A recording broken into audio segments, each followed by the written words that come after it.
our bodies to go, we need to feed them. And depending on what you feed your body, the reaction can be good or bad. Here to explain is Dr. Mikell Parsons with the Naturopath Health Center. It's good to see you again, Dr. P. Good to see you. How was your New Year's? It was great. Awesome, awesome. Let's get started right away. Do we just need food in order to fuel our bodies?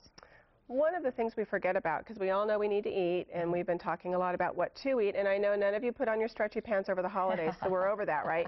So now we need to get healthy, literally from the top down. And when we eat, we're not only giving our body fuel, but we are giving our brain information. What kind of information? Well, it depends on what you're feeding it. If you're doing a lot of artificial sweeteners and a lot of what we call excitotoxins to the brain, then we're overstimulating the brain. And that can lead down the road to inflammation. Inflammation is not a good thing. When your brain is inflamed, it can set us up for a lot of problems.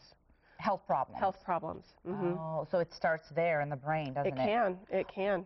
So when you talk about the effects that food can have, aside from, well, the inflammation of the brain leads to a lot of problems, what other effects? What kind of effects are you talking about? Well, if you're not feeding your body right, you can get fatigue. From a brain standpoint, you can start to have memory problems. That short-term memory, I walked in the room, I don't remember what it's for, you know, why I went in there. We often blame hormones on that. But we have to make our hormones. So if we aren't feeding our body the tools it needs to make the right hormones, then you're going to have a hormonal imbalance. If you're doing more stimulants, if you're doing all the drinks that are so popular now that are forcing your adrenals to work harder so you feel better, that has a direct effect on the brain. Alcohol also has an effect on the brain. A lot of people who need that drink to wind down in the evening, they are changing their brain waves, and that's what is allowing them to relax. So anything that we put in our mouth is giving information to our brain. Can we substitute these drinks for healthy food, and will we get, obviously, a better result? Absolutely. The healthier the food, you know, all of those foods that we were designed to eat have a purpose, and all of those foods have different things in them. So it's important that we eat a variety of foods. We weren't designed to just eat from one bush.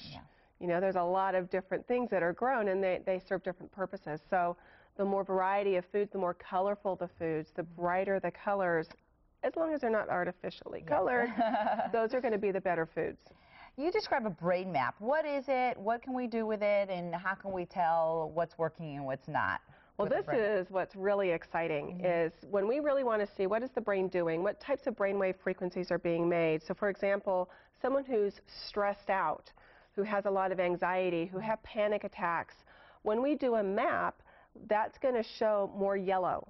So those yellow or red on the map, those pictures to the left on the screen, are someone who is eating a lot of wheat, gluten. So that was gluten, barley, wheat, barley, and rye. And it was irritating their brain, so it was making their brain waves kind of overwork. So this is someone who might feel more agitation, irritability, anxiety, maybe have problems sleeping. What this person did is stop the gluten for 6 months, and that's all they did. They just took that out of their diet, which is a challenge because we're a wheat-based society. And the change has been amazing. You'll see that there's a little more green now. There's less yellow. We went from yellow to red, which is a step in the right direction. Green on that map means those brain waves are working at optimal brainwave frequencies. So when our brain is not working optimally, we have symptoms. So does the color give you an indication as to what they may be suffering from or what they need to take out of their diet, for example? So yellow means you might need to take gluten out of your diet? Not necessarily. Now, for someone else, this could be someone who is using alcohol to wind down and relax, or they might be using another form of a drug to slow the brain down. We can see that medications have a direct effect on the brain, too. How do you get a map like this? How do you... Here's the totally cool thing. It used to be in the olden days, like last year. So last year. If I wanted to order a QEEG, which is a brain map, I would have to send someone out. If you were paying out of pocket, it would be over $2,000. And then it had to be read and interpreted. We now have the ability to do a modified brain map, and that's exactly what you just saw in my office. Wow. Yeah, I'm That's so excited. great. So we can see, we could do an intervention. We can make a dietary change. We can maybe do some brain therapy through a modified form of biofeedback and do before and after mapping and literally see instantaneously the changes. And you're doing a 20-minute consultation for $50 to see if someone can benefit from this map. So Yes. we encourage everyone to give Dr. P a call if you are interested in something like this or you notice something a little wrong That's with right. you. All right. And just as a side note, migraine sufferers, this is something that we can really work with them on to fix that. Great information as always. Thank you so much, Dr. P. It's good to have you.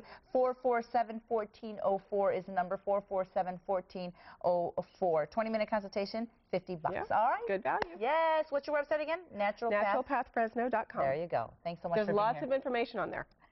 We'll see you next week. Okay. Central Valley Today. We'll be right back, folks. Stick around.